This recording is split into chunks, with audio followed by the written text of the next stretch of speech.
Okay, so to do this activity for Chapter 5, if you're using R, that is, if you've installed R and RStudio on your computer locally, it's a little bit easier to do than using RStudio Cloud because you don't need to download the file to your computer, upload it to RStudio Cloud in the cloud, and then tell the cloud that this is an RStudio file.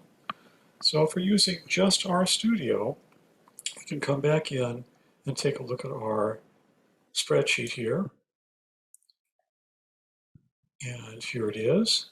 And if I want to download this particular spreadsheet to my computer, I can come into the file statement and select the download option and download this as an Excel file. At which point, inside of my downloads file, after a while, I see I've got an Excel spreadsheet down there. This is fine. So now I can turn to RStudio. I can make a new file, new RScript file that's empty. And I can come upstairs and say import a data set from Excel. At which point I can select browse and say let's come into my downloads and download the head circumference data. And as before, I can get a little preview of what the data are like, and I can come into here and I can say here is the sheet that I want to import. Here's all the data I wish to import, so forth and so on. When I'm done, just click import.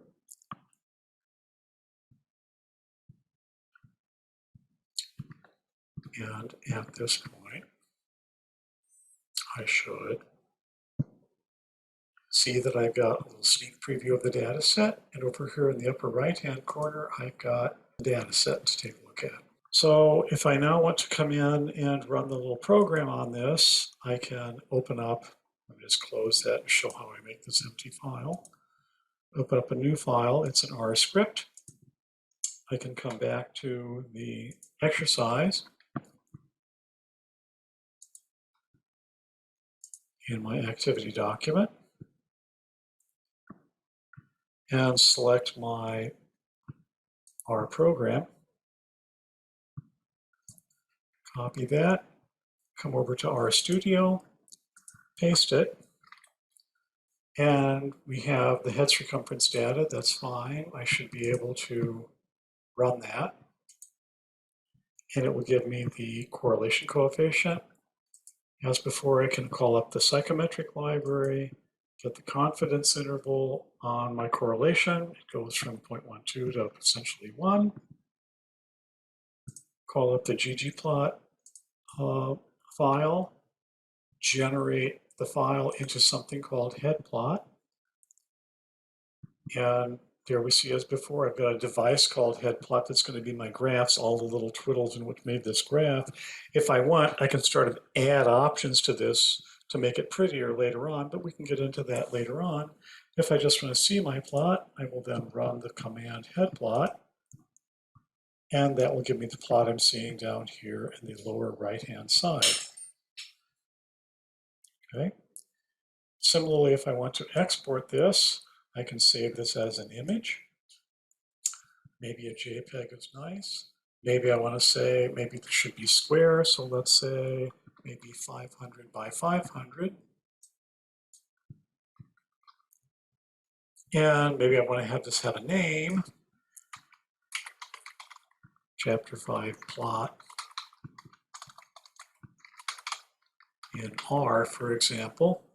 And I can then save that.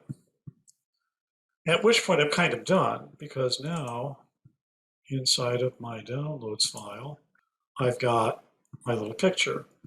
So if I want inside of Google Docs or inside of Word, I can come in and take my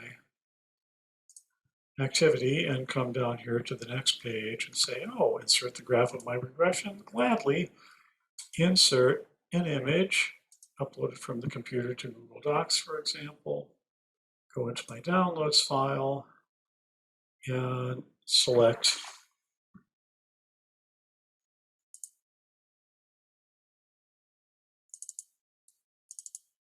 my picture, and there it is inserted.